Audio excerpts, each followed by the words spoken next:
Hi everyone, welcome back to Strength for the Warrior. It's been a couple weeks since I've been on. Life has sort of had a different plan. While I had planned to be here weekly with you all, some things sort of got in the way of that. So I'm glad to be back. Strength for the Warrior again is an opportunity, a live video series where I hope to bring an opportunity to connect. Hi Amy, thanks for stopping by. I hope to bring an opportunity to connect as a community to find strength in the battle, whatever you might be battling. And we talk, my hope is that we'll talk a lot about a lot of different topics here in this live video series. So before we get started, today I'm going to talk a little bit about insecurities and why we might have them. We all have them, this sort of not good enough story. Some of you may have heard me talk about the inner critic.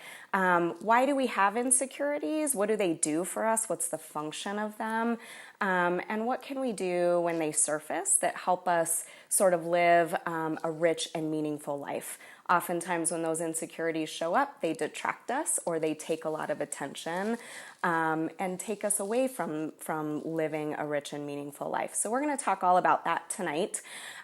Before we do that, if you're watching live and if you're watching in the replay later on this evening or in the next few days, please comment. Let us know that you stopped by. Share a little word or a phrase about where you're finding strength in the battle. Where are you finding strength to sort of keep going? Is it in a human? Is it in somebody in your support system? Is it in a value, an activity? Is it in a quote, a spiritual practice? Where are you sort of finding the strength to keep going in the battle? Again, the hope is that we build community here. So let us know where you're finding strength.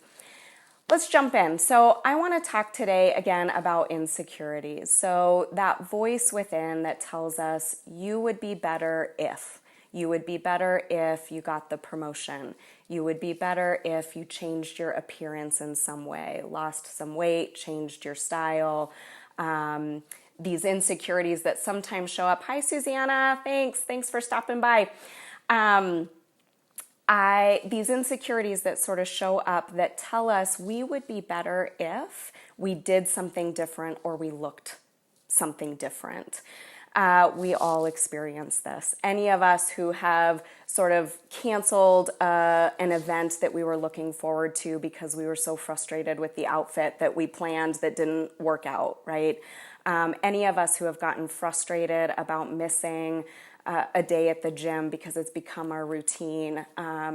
Any of us who have felt majorly disappointed about a loss in a job promotion because it meant that we weren't good enough or we weren't smart enough or we weren't professional enough. So I want to talk about sort of where these come from. And I want us to sort of talk about early human history and then also our developmental history and how both of these things sort of play into why we might experience insecurities. So the first is, let's go way back to sort of our ancestors, our old ancestors, the cavemen who were hunters and gatherers. We didn't have language, we didn't have tools, at least not initially. We really relied on our tribe to increase our chance for survival. So we were running into predators in our environment, the saber-toothed tiger who had fangs and claws. We had to sort of find a way to survive in that environment when we didn't have claws, we didn't have tools, we didn't have teeth. And we really relied on our people, our tribe, our community, because there was safety in numbers. If we could sort of band together, that increased our chances for survival. So that old system, that system that really drives us to feel connected, didn't go away. The threats might be different now. We're not, concerned about saber-toothed tigers, but we're concerned about rejection and disconnection and embarrassment and shame. Those things are the threats now. And we still need our people. We need our tribe. The system within that says you will increase your chance of survival if you're connected to a community. So that tells us that we sort of are drawn to feel connected, not only because it feels good when we're connected to a community and we kind of protect from loneliness and sadness and those things, but also it's a survival. If we can stay connected, we increase our chances of survival. So fast forward into sort of your development. Hey, Christy, how are ya? Thanks for stopping in. If we sort of fast forward into our development and we think about infants, when we're born into this world, we rely on our caregivers to protect us. We need them for all the things that will keep us alive, right? They feed us, they change us, they shelter us. So as infants, we are totally helpless, and we really rely on our caregivers and connecting and bonding to our caregivers in order to increase our survival. Where insecurities sort of come in is that infant, when we're an infant and we're looking at our caregivers to provide for us and to keep us safe, we cannot afford to make any, if our needs are not being met in that relationship, because parenting is tough and sometimes, our infants cry a little longer, or they're communicating something to us that we don't really get, we don't tune into that. If our needs aren't met 100% of the time, I can't make that about my caregiver. I can't say there's something wrong with my caregiver. The infant needs that caregiver.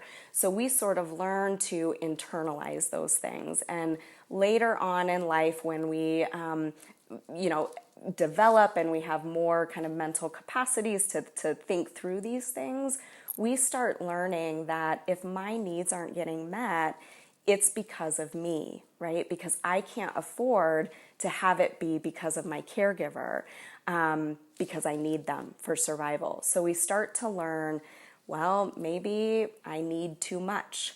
Maybe I'm not good enough. Maybe I'm inherently, innately bad, right? So these things start very, very, very early on, and get sort of reinforced as we develop, as we go to school and we're interacting with our peer group who may or may not accept us, who may or may not be bullying us.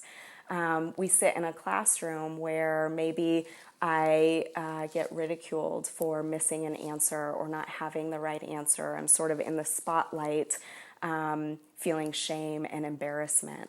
And all of these examples or these incidences kind of increase or reinforce that belief that there's something about me. There's something about me impacting my ability to connect with people. So those two things, sort of our innate, our instinctual need to connect to people to increase our survival, and our need to make it about us versus others in order to maintain connection, sort of fuel insecurities, right? And so if I believe that I'm not enough, I'm not thin enough, I'm not pretty enough, I'm not smart enough, I'm not successful enough, if I can put it in my control, right? So if I'm not smart enough, I can do something to get smarter. I can go to school, I can educate myself. If I'm not thin enough, my mind says, I can go to the gym, I can lose some weight, I can diet. That's in my control.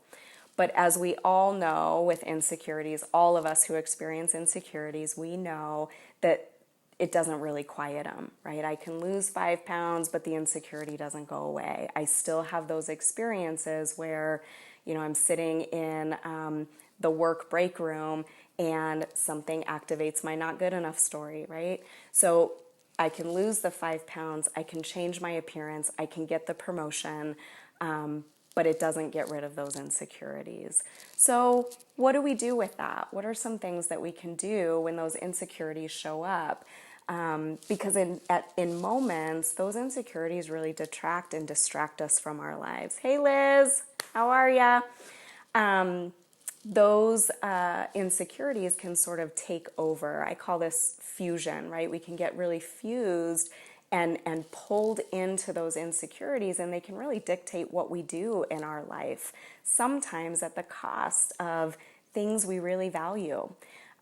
We can get pulled into a routine, a gym routine, a diet routine that sort of takes over other areas of our life, or we can get really pulled into work and chasing that next promotion, and it takes over other areas of our life.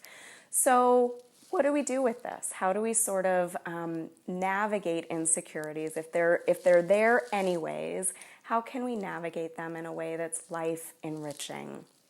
So a couple things that I tell folks that I'm working with and encourage people to do. The first piece is acceptance. The acceptance does not mean liking, wanting, wishing that this thing would be part of my experience. Acceptance is just letting go of the struggle, right? So if that insecurity is showing up, it might be the I'm not good enough or you're too much story. When those failure story, I'm bad story, all kinds of what I would call shame stories. When those things show up, can I allow it to be part of my experience and anchor to something that's more important, right? So these are values. My career, my connection with people, my family, my spirituality. Can I intentionally move in a values-driven direction while also allowing the presence of an insecurity versus bowing to the insecurity when it shows up and kind of listening and bowing to that. The other piece is if we sort of think about insecurities as a signal for connection, right? If the insecurity is showing up, it's likely that what's underneath that is I want to be accepted, I want to be connected, I want to have a sense of belonging with my community. If that's what's underneath the insecurity, how do I make intentional steps in the direction of connection, right? So where insecurity says, get to the gym, lose those 5 pounds, get on a diet, get that promotion, work hard, right? When insecurity tells us to do something to quiet it, what if we did the opposite, right? What if we tuned into what the need is underneath that? And if the need underneath that is to have a sense of belonging or to feel connected, how might I move in that direction? That may look like a date night. That may look like planning a girls' trip. That may look like calling an old friend or connecting with somebody you haven't connected with in a while. So if I, again, drop anchor into what might be underneath that insecurity, sometimes it helps us navigate that insecurity in a way that's life enriching. Hope you found this helpful. Again, tune in to the Strength for the Warriors. I had initially said that this was going to be weekly. That is still my intention. But if anything, if I've learned anything from the last couple weeks, that sometimes you put a plan out there and it doesn't always go according to plan. So my intention is to show up here for you all every week. Hi, Stacy. Thanks for joining. My intention is to be here with you once a week. And we'll talk more about giving strength to the warrior. Again, if you're watching, feel free to comment about where you're finding strength in the battle this week. And we'll see you soon. Thanks.